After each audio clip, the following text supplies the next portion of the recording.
Welcome to Drilling Deep. I'm your host, John Kingston, and in a few minutes, we're going to have our guest of the week. And I will tell you right now that while I will be wearing the same pullover when I do that interview, I'm in a totally different place as I record this than where I was when I recorded that interview. That is because I did the interview before I left for the annual meeting of the Transportation Intermediaries Association, which is a gathering of the nation's brokers. It's here in Orlando. I'll be writing articles for it that you can see on FreightWaves.com. That interview I referred to this week was with Rishi Mehra. He's with Trimble, and they've got a new tool out to measure dwell time in their transportation management system. Dwell time is, of course, a totally unproductive use of the driver's day. He's going to be here to talk about dwell time in general and how it's going to get measured in their system. But first, let's acknowledge what we do at the start of every show every week, and that is that we kick off Drilling Deep by talking about oil, and we talk about diesel, and you can't get diesel unless you have oil, and you can't get oil unless you drill for it, so we call the show Drilling Deep. In the diesel market over the past few years, diesel buyers have encountered a few things. One, they encountered a drop in prices at the pandemic hit, but in the case of retail diesel, it never really fell all that far, especially compared to crude and gasoline. The price of diesel right before the pandemic was a bit over $3 a gallon, but it never fell to much more than $2.40, despite the price of crude and gasoline collapsing a lot more as measured in percentage. Part of it was that while demand for gasoline absolutely craters as people stayed home, that didn't happen with diesel because people were still demanding goods and trucks had to move. The spread of diesel to gasoline at the retail level entered the pandemic with diesel about 55 to 60 cents more than gasoline. But as the overall price of oil dropped, the spread dropped with it. At one point, the premium of diesel to gasoline in 2020 got down to about 35 cents. But then we swung into 2022, and that spread started to rise. It rose by a lot. According to EIA data, at the start of 2022, diesel was about 47 cents more than gasoline. By the end of March, that spread was over $1. For a couple of weeks in early May, it got near $1.50. On Halloween, it was a very scary $1.75 more than gasoline. These were absolutely unprecedented numbers. Why? The obvious reason would be the Russian invasion of Ukraine and the attempts of the world to not buy as much as Russian crude and diesel as they did before. Russia is a major supplier of diesel, and as various countries and companies embargoed Russian oil, by all accounts, Russian oil supplies are back to normal, though they are going to different places in the world, and the net back to Russia is lower because it is eating significantly higher freight charges. The other reason for the surge, as we've discussed before, is IMO 2020. That is the rule of the International Maritime Organization that required lower sulfur content in marine fuel starting in 2020. The path to get that lower fuel content or that lower sulfur content was the production of a new type of marine fuel that used an intermediate product that's usually used to make diesel and instead would use it to make this marine fuel. That was going to tighten up the market for diesel, but then the pandemic hit and the world had plenty of supply of everything, so diesel didn't get that big kick. But by 2022, with the marine fuel market surging, that spread began to be a driver of retail diesel prices, and in particular, its spread against gasoline. With those two factors now easing the pressure on diesel prices, that spread at the pump that drivers looked at for so long with puzzlement has rapidly narrowed. In the latest weekly EIA report, the spread between the national average of ultra-low sulfur diesel and conventional gasoline was down to 56.3 cents. At the end of February, that's not even 2 months ago, it was over $1. It dropped 16 cents in just the last 2 weeks. Outside of the price, what does that mean? There is one area of concern I have. Inventories of diesel still remain tight in the U.S. compared to historic norms. The winter is a ways away, but we'd have a lot of ground to make up in terms of laying in stocks. And if refiners see that gasoline is the more profitable product to make, they will likely dial back their diesel production as much as they can. You can't eliminate it. and shift it over to gasoline output. We're going to be closely watching the figures on gasoline output relative to diesel output. Those numbers are published each week by the Energy Information Administration. It may be spring and summer, and while it may be spring and summer is not far away, but when it comes to inventories, it's time to keep an eye out on supplies for the harvest season and after that, winter. That weakness in diesel you see in the price difference between diesel and gasoline at your local service station or your local truck stop may be getting back to normal, but it also may be creating some problems for the cooler days to come. Going to move on here now on Drilling Deep. It is a giant waste of time, dwell time. It's the amount of time a truck or a train stays at a shipper or a customer or some sort of center, offloading or trying to load their truck. It costs everybody money, and the industry always says they're going to do something about it, and it rarely happens. When the market is really strong, shippers have been known to clean up their act so that they will be more favored among the carriers who are in high demand, but the market can be so crazy that the dwell time rises anyway. When things are lousy, the shippers once again have the upper hand, and there's no improvement or follow-through from earlier declarations that things will get better. But how do we measure dwell time? Trimble is a provider of one of the leading transportation management systems in the business, and they've recently introduced a new capability into its connected locations product. And here to talk about it with us is Rishi Mehra. He's the Vice President of Product Vision and Experience at Trimble. So Rishi, welcome to Drilling Deep. Hi, John. Excited to be here. So why don't you start by talking first about the basics, the basic platform, which is called Connected Locations, and what has been added to it? Well, Trimble's vision of the industry platform for transportation is providing services and solutions which help across the supply chain.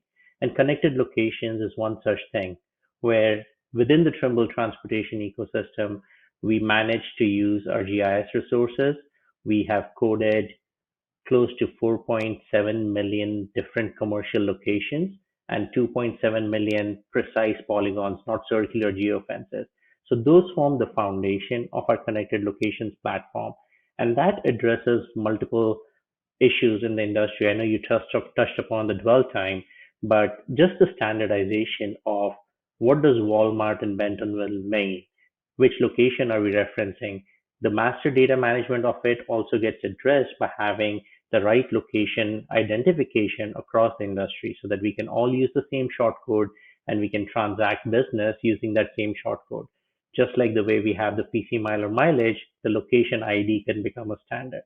Now, what we have done in the connected locations platform, because this is just one data element, and for us to connect pieces together, our aim is taking that data element of location information, location insights, we've combined telemetry feeds from tractors and also from trailers and identified how much time is being spent at each facility. We have anonymized those feeds and aggregated it across the industry to be able to deliver time spent by day of week and hour of day so that we know if you enter a facility at 8 a.m. on a Monday, how long is your turnaround time? That is what is one of the outcomes of the connected locations platform. Now, has this been available elsewhere before, or do you really feel like this is a breakthrough on the part of Trimble that's really unprecedented? I would love to say it's a breakthrough on part of Trimble because till now there is no standard for location. Everyone thinks about going to Google Maps and says, if I need to find the Starbucks location or if I need to find where the closest McDonald's is, you can search it on Google. But if you really want one unique way of referencing a location, that is what Trimble's come out from a industry standard perspective to build out that unique location. And then using that location to do dwell time is what no one else, at least as far as we are aware, has done it in the industry. All right, so how are you defining dwell time? Let's say a carrier pulls into a shipper, pulls into a distribution center or a retail outlet. When does dwell time commence? I mean, this is not necessarily something that everybody agrees upon. There's always going to be some time spent within the confines of that distribution center or that retail outlet. The question is, when does it become excessive? So let's say I'm driving a truck, I pull into a DC. When does the Trimble system start measuring my dwell time? So what we have done is we have automated the process. So the first thing for having everyone agree to a common definition is to remove any manual input to it, right? Today, there is no consistent method because drivers are asked to check in. They're asked to say, have you arrived or have you left? And that brings up a lot of friction between the carriers and the shippers. So what we have done is we take the GPS positions, and these are not GPS positions which get sent every 15 minutes on some old providers to 1 minute or 1 second. We take it on the device. We use it to identify when that geofence has been broken inside the gate. So Trimble has built up gate locations for these facilities. So we know when the truck has entered that facility through the gate, that is a break of the geofence on entry. We trigger that as your entry time. And then when the tractor goes out from the guard shack out of the gate, that is triggered as the exit time. At this point, we use the entry and exit into that facility as the trigger for computing the time spent at facility. Now it can be broken up into, if your appointment was at 1 o'clock in the afternoon and you reached there at 12:30, we do count that 30 minutes extra that you were there beforehand, but in true definition, the time should begin at 1. And when we combine not just the GPS telemetry data, but we get the appointment windows coming in from the carriers and the shippers, that will refine this process further, and the accuracy of the dwell time will start increasing. Right. So dwell time includes everything. I mean, when you start to think of dwell time and you think of it all as being unproductive, but the time that somebody is at the distribution center offloading their truck, that's obviously, legitimate productive time. That would be in the dwell time as well. But ultimately, if you've got somebody who gets stuck there for hours, that's really going to show up. I'm not trying to say that even though some of the time is productive, the data is still extremely valuable. It sounds to me like it ends when you exit the geo fencing. That is correct. When you exit the geofence is when it ends. And you're very right observation on the time spent unloading and loading is also to be counted. It's productive work, right? The most important thing we can do is highlight the total time spent, combine it with on duty time of the driver so that we are giving a much more accurate information from how much time is spent at the facility, and ensure a faster turnaround, because we keep talking about how much driver shortage is there, how people are not driving enough or utilizing their entire drive time during the day, which can help alleviate a lot of the time spent on road and delays in freight movement. If you're able to fix that by giving insights into time spent at facility, that is a big plus and a big win. But does it also help in when a driver gets paid for dwell time when they're stuck there? You've got a digital record now of how much dwell time there is. So it seems to me that there's a value in that as well. Definitely. We've heard from lots of fleets which say the drivers manually have to keep track of time. But now with this, it's an independent source which just takes their GPS positions when the driver is in there, and it automatically can generate a trip sheet for the driver saying this is the time spent at each facility during your 24-hour period. Is this part of the basic system for your customers, or is this an add-on that costs extra? So it is available through a service. Our locations platform itself, access to the polygons is available if you're licensed to any one of our platform capabilities. The dwell time computation piece is a separately licensable component as a part of the connected locations workflow. Okay, and talk about the history of this. Like, where did it come from? Obviously, as you've spelled out, this couldn't have happened if you didn't have all these millions of data points with very, very, very tight geospatial information. So what was the process by which somebody said, hey, let's use this to measure dwell time? I'm quite sure with all this data, this location data, this isn't the only thing you're doing. This is obviously one of them. You wanted to publicize it. But what was the process by how you came to this offering?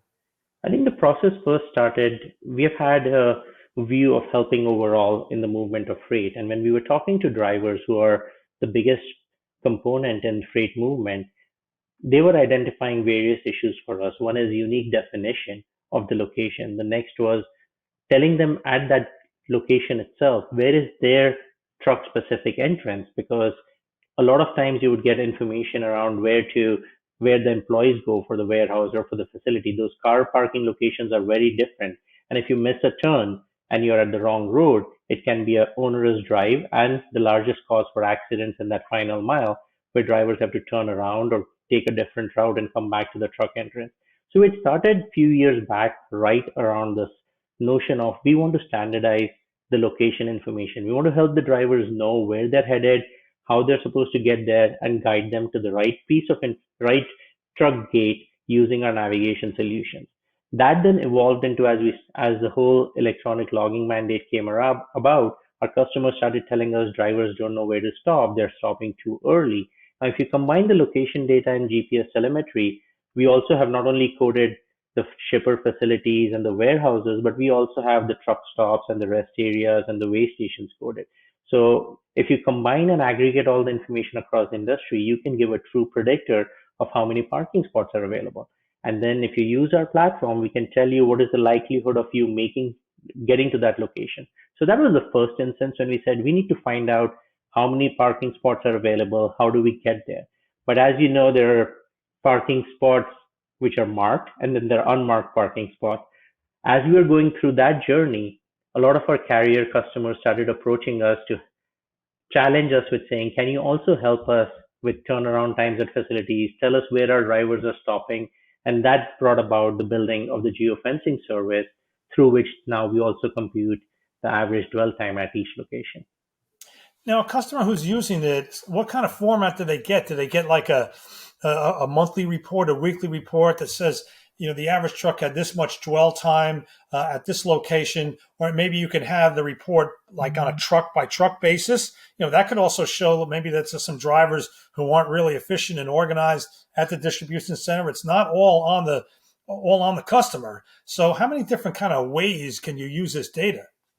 So in a fully anonymized aggregated way, the first data point we give is at the facility, the average dwell time across all the fleets. Then we break it down into all the fleets all the drivers from your own fleet for carrier A. If you have 10 drivers who visit the facility, what is their average at that facility? And then on a per driver level, you could look up what their average has been. And besides the average, you could look it up on a per day basis, on a weekly basis, or a monthly basis. So all of these reports are driven through APIs and also through a visual component, which carriers can have access to. And very good point what you brought up is it's not all on the customers. It's not all on the facility owners to modify things, right? But if a driver is spending too much time, then the carrier can have a conversation. The fleet manager could have a conversation with the driver to understand what causes that particular driver to spend 2 hours instead of 45 minutes turnaround for the other drivers. Right. Which of your customers have flocked to this the most at first? Has it been the distribution centers, the shippers, or the carriers? Have you seen among your customer base some companies that have adopted this quicker than others? I think the adoption has been much higher from the carriers themselves, because providing this level of insight almost was non-existent in the past. So the carriers have benefited the most to be able to see how their own fleet is performing, what do the averages look like.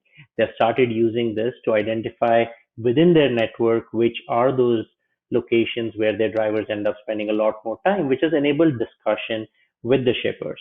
Shippers have started coming to it right now where they're saying, I want to see how my facility operates.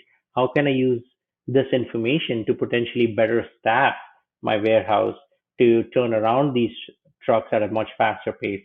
Am I having some peaks and valleys where certain downtime I could use for other operations? So carriers much faster, much quicker, higher interest. Shippers, we're getting to that stage now. Do you have any data yet you can provide? I won't ask you to provide data. That's a little too granular, I think. But are there any things that you've seen in the data where you thought, oh boy, this problem is maybe not as bad as I thought, or this problem is ridiculous? The amount of time that a lot of drivers are staying or getting stuck at some place. Do you have any perspectives on that? I think what we have noticed is at really busy warehouses, even if it might be a drop in swap kind of a location, the queuing outside the facility or parking in a separate lot where they have to endure the wait while that facility catches up, that has been pretty insightful. Another thing which came to mind was when we were working with a shipper and showing them one of their facilities, it was a steady 30 to 40-minute turnaround from 10 a.m. onwards. And then there was this peak of around 3.5 to 4 hours in the morning between that 7 to 10, where every hour you would have a long wait time. And when we were discussing with the shipper goes, oh yes, that's our active loading and unloading of refrigerated freight. which comes in and we actually make them wait till the time we empty it out. So that was very insightful because it was the same dock that was being used at that facility, but seeing how that variance, because in most of the cases you would have a separate refrigerated dock from a regular dock, and you could identify the difference in the wait times out there. But in this facility, it was the same dock, and being able to look at that huge spike in the morning hours and the shipper being able to know what is causing it and being able to identify and say, yes, this is an anomaly, but we should not let it skew the average, even though that spike occurs in the 7 to 10 a.m. time slot. I'm going to play marketing consultant here, if you don't mind. As I was getting ready for this interview, I thought, you've got so much data. You're going to have millions and millions of points, lots of observations. I wonder if Trimble wouldn't benefit maybe to promote this product by putting together, let's say, a monthly dwell time index where we can see whether the dwell time is getting worse or getting better. I guess it might be hard to kind of get one index with so many different data points. I shouldn't say that because a lot of data points will help a better, will usually lead to a healthier index. But you think about there might be different types of dwell time indices, like, at shippers, at distribution centers, whatever. I just think like you could really give us a number, like every month, that the industry could benefit from and see how much things are getting better or how much things are getting worse. Definitely, we have spoken about it. What else can we gain as insights and inform the industry? That is our mission and vision to get to that stage. Right now, we're trying to best identify how to segregate that information. Do we do it by market areas to indicate what is the dwell time? Is the trend higher or is the trend lower in those particular locations? Or do we do it by type of facility, as you were describing, warehouses versus actual store locations? So we have the data at that level. It is the best presentation layer that we're going through the journey of saying what index do we really want to publish, or is it multiple indices that we publish out? Yeah, so it's always a challenge in the data world. You get so much data, you just don't know how to present it effectively to an audience. So that's a challenge that you would have, I would imagine. Definitely, and as you are aware as well, putting out an index, you got to make sure it is the right thing and it is giving the right necessary amount of information to the end users who can act on it rather than just publishing something. Well, if you do publish it, we at FreightWaves will write about it. So let me ask, when did this start? So the first data points that came in on it, when did they arrive? The data points we have been aggregating since late 2021 into early 2022, because we all know all the data points that you had prior to the pandemic were completely thrown away, and we had to start afresh by saying it changed the landscape of freight movement. Everything changed. The wait times changed. The ETAs changed. So we decided to start fresh, where we were getting some sort of normalcy coming back in the late 2021 timeframe, and we started using data points from there. And so what's new? I mean, you put out a press release on this, and we're doing this interview now. You've been gathering this data for a while. What exactly is fresh here? What's fresh here is it's the first launch of the data itself. So we put it out in our Engage Lane platform, which is providing transparency between shippers and carriers as they're bidding on contracted freight to know what kind of facilities they're going to, what the turnaround would be. We announced that last year at the FreightWaves event in Chattanooga, which was very well received as well. And now we're trying to integrate this and bring it much more easily accessible to our users. We are integrating it inside our Trimble Fleet Manager, which is the Trimble Transportation Mobility's fleet management portal. It is coming integrated into the TMSs, both Trimble as well as non-Trimble through our partnerships, and other telematics providers are making use of the locations as well, so that we make it as broadly available to all the customers who are involved in movement of freight. So that's the step one. Market indices, what you spoke about, is something else that we're trying to investigate on. And then as you start thinking about the data elements, what's happening inside the facility with these precise polygon geometries, we're working with some of the trailer telematics providers to see what insights we can provide to them and aggregate that information and make another industry useful metric. We want to thank Rishi Mehra. He's the Vice President of Product Vision and Experience at Trimble. He's been here talking about Trimble's new dwell time product. It's going to be interesting. I really do hope that there'll be a public index because it's a great number. I think the industry would really latch onto, hey, how things are getting better, things are getting worse. So hopefully we'll see that down the road. Definitely excited about that, John, and I'm sure you'll hear about it, and we'll be in touch with FreightWaves as well if that index is something that we want to publish as a part of the other indices that FreightWaves has. Very good. You have been watching Drilling Deep. We are part of the FreightCast family of podcasts from FreightWaves. You can find us on all the leading podcast platforms as well as on FreightWaves TV. I've been your host, John Kingston, and please join us again.